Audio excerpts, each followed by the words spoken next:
Hi hello ಎಲ್ರಿಗೂ ನಮಸ್ಕಾರ. ನಾನು ನಿಮ್ಮ ಸುರೇಶ್ ರುದ್ರಾಕ್ಷಿ ಮಾತಾಡ್ತಾ ಇದ್ದೀನಿ.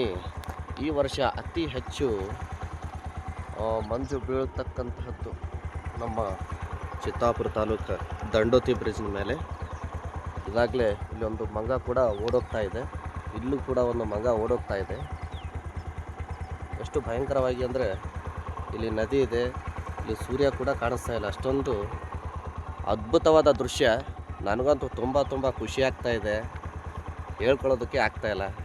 ಎಂಜಾಯ್ ಮಾಡೋದಕ್ಕೂ ಇನ್ನೂ ಬೇರೆ ಯಾರು ಫ್ರೆಂಡ್ಸು ಇಲ್ಲ, ನಾನು ಒಬ್ಬನೇ ಇದ್ದೀನಿ. ಆದರೂ ತುಂಬ ಸಂತೋಷ ಆಗ್ತಾಯಿದೆ. ಬೆಳಗ್ಗೆ ನಾನು ವ್ಯಾಪಾರಕ್ಕೆ ಹೋಗ್ತಾ ಇದ್ದೀನಿ.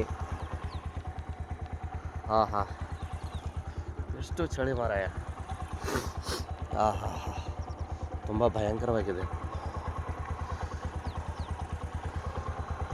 ಕ್ಯಾಮ್ರಾದಲ್ಲಿ ಹೊಗೆ ಕಾಣಿಸ್ತಾ ಇಲ್ಲ ಅಂತ ಅನ್ಕೊತೀನಿ. ತುಂಬ ಸಖತ್ತಾಗಿದೆ. ಅದೇ ಯಾರೋ ಬೈಕಲ್ಲಿ ಹೋಗ್ತಾ ಇದ್ದಾರೆ.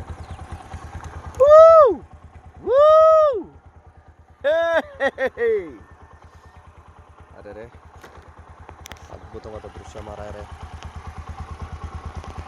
ನನ್ನ ಒಂದು ಹಳೆ ಗಾಡಿ ಮಾರಿದ್ದೀನಿ, ಅದಕ್ಕೋಸ್ಕರ ನಾನು ಡಿಸ್ಕವರಿ ಗಾಡಿನ ತಗೊಂಡು ಡೈಲಿ ವ್ಯಾಪಾರಕ್ಕೆ ಹೋಗ್ತಾ ಇದ್ದೀನಿ. ತುಂಬ ಸಖತ್ತಾಗಿ ಮಜಾ ಆಗಿದೆ. ನೋಡಿ, ಇಲ್ಲೊಂದು ಬೈಕ್ ಬರ್ತಾ ಇದೆ. ಕಾಣಿಸ್ತಾ ಇಲ್ಲ. ಓಕೆ, ಬಾಯ್ ಫ್ರೆಂಡ್ಸ್, ಬಾಯ್. ಇದು ನನ್ನ ಸವಿ ನೆನಪಿಗೋಸ್ಕರ ಒಂದು ವಿಡಿಯೋ ಇರಲಿ ಅಂತ ಹೇಳಿ ನಾನು ಚಿಕ್ಕದಾಗಿ ಒಂದು ಸಣ್ಣ ವಿಡಿಯೋ ಮಾಡ್ತಾಯಿದ್ದೀನಿ.